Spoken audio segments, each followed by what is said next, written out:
Hi, this is Caleb and thanks for joining us here on Millennial Z. This is our No Man's Sky 101 Beginner's Guide. Our 101 videos are meant to be short and to the point, so I promise you this won't take long. And as such, there's probably going to be things that you're definitely thinking of that we should have added. Go ahead and mention those in the comments. The first thing you're going to learn on No Man's Sky is how to survive the elements. While the missions do a good job at laying that out for you, a couple things you're going to want to keep in mind is never pass up sodium.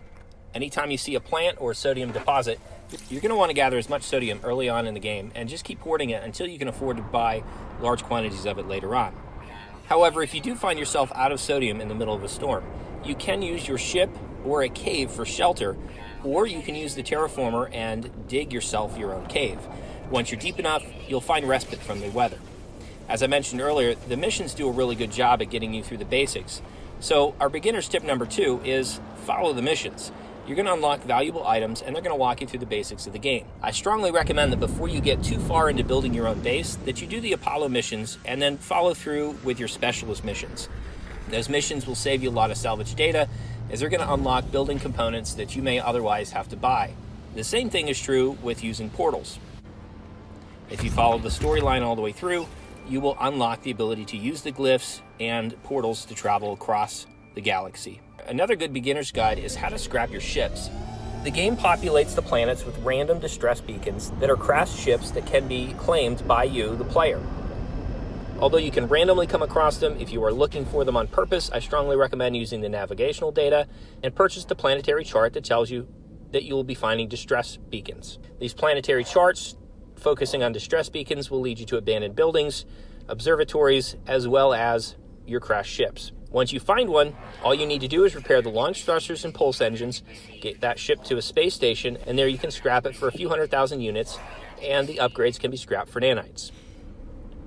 Speaking of ships, one of the most valuable beginner's tips that I received was the ability to get a free freighter extremely early on in the game.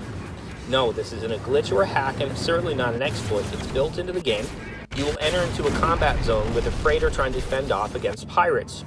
Join the combat, shoot down the pirates, and the freighter captain will offer to have you come aboard his ship, where he will offer to give you the freighter for free. It may not be a spectacular freighter, but it is definitely a game changer early on. The freighter is a game changer because it functions as a mobile base that can be summoned just about anywhere in space, and on it you can build your storage units. A quick tip for these storage units is that they are shared across whatever bases you have, as well as your freighter. What's really helpful when accessing these inventories is that you don't have to actually go up to each individual storage unit to browse it. You can browse it by using your start menu, going to your inventory, and selecting the inventory source. Here, as long as you're within range, you can check your storage units, your freighter inventory, your starship inventory, and even your exocraft inventory. And as far as making units goes, we'll do a specific 101 video just on making money. There are multiple ways to do this. We already mentioned salvaging scrap ships.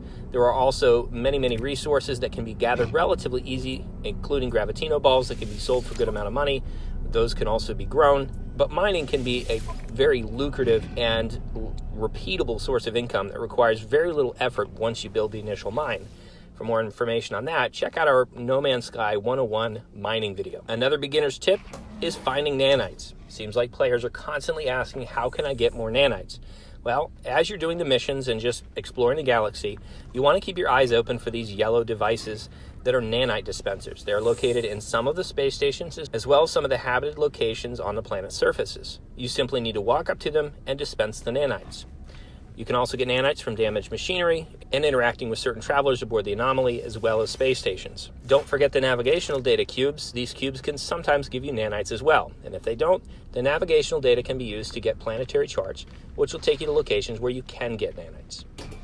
One last tip, I'm sure you've seen it in the videos as people are jumping around. You can do the bump jumps. Simply use your melee button and jump at the same time, and you'll get a forward-directed jetpack jump instead of a vertical one, and you'll clear a lot of distance in a short period of time. Again, this video is meant to be short, sweet, and to the point, and there is so much more advice available out there, but hopefully this did a little bit of good for you. If it did, like, share, and subscribe, and let me know what other topics would be perfect for a 101 short video guide.